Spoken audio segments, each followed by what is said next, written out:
Rummy గురించి ఆలోచిస్తున్నారా? ace23.com ఉంది కదా.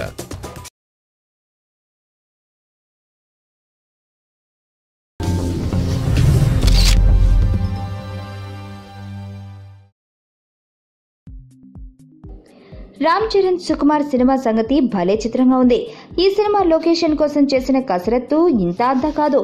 అక్క బెల్ బాటమ్ ప్యాంట్లు, చెంపలపై పొడుగాటి సైడ్ కట్స్, హిప్పీ స్టైల్ జుట్లు, ఇలా 80ల నాటి గెటప్లతో రాసుకున్న కథ ఇది. పైగా హీరో చెవిటివాడు, లుంగి, దుబ్బుగడ్డం ఇలాంటివి. దీనికి తోడు దీన్ని ఈస్ట్ గోదావరిలోని నేచురల్ లొకేషన్లలోనే తీయాలని అనుకున్నారు దర్శకుడు సుకుమార్. అలా కాదు, హైదరాబాద్ లోనో ఆ చుట్టుపక్కలలో సెట్ వేద్దామన్నారు రామ్ చరణ్. అసలు ఆర్ట్ డైరెక్టర్ దగ్గరే తకరారు వచ్చింది. సుకుమార్ చెప్పిన పేరు చరణ్ కు నచ్చలేదు, చరణ్ చెప్పిన పేరు సుకుమార్ కు నచ్చలేదు. ఆఖరికి మధ్య మార్గంగా వేరే ఆర్ట్ డైరెక్టర్ ను సెట్ చేసుకున్నారు. విలేజ్ సెట్ కు రామ్ చరణ్ మలేషియా, బ్యాంకాక్ ప్రాంతాల ఐలాండ్స్ లో ఉండే ఇళ్ల డిజైన్లను తెప్పించారు. సుకుమార్ మన నేటివిటీ కావాలన్నారు. సరే పొలాచి వెళ్లి చూద్దాం అనుకున్నారు. అది అయ్యింది. ఆఖరికి నేచురల్ గా ఉంటుంది, ఈస్ట్ గోదావరికి వెళ్దాం అనుకున్నారు. అదే చేశారు. కానీ పని తేలడం లేదు. అభిమానులు వచ్చిస్తున్నారు. చరణ్ వారితో ముచ్చట్లు, అక్కడి గ్రామాల్లో తిరగడం, షూటింగ్ తక్కువ, హడావుడి ఎక్కువైంది. ఆఖరికి ఎంతో కొంత చేశామని వెనక్కొచ్చారు.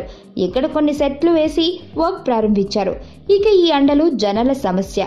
అందుకే ఇక హైదరాబాద్లోని సెట్లు వేసి కానిచేద్దామని డిసైడ్ అయ్యారు. అవుట్డోర్ తప్పని చోట్ల కొన్ని రోజులు వెళ్లి షాట్లు తీసుకుని వస్తున్నారు. అవి ఇవి మిక్స్ చేసుకుంటున్నారు. మొత్తం మీద సుకుమార్ నేషనల్ విలేజ్ షూట్ కాస్త సెట్లో షూట్ గా మారిపోతోంది.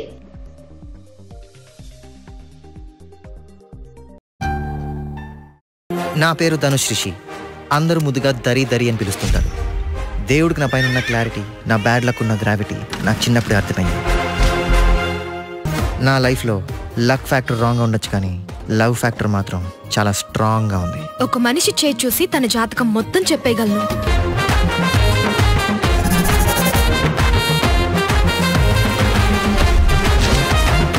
Coming soon.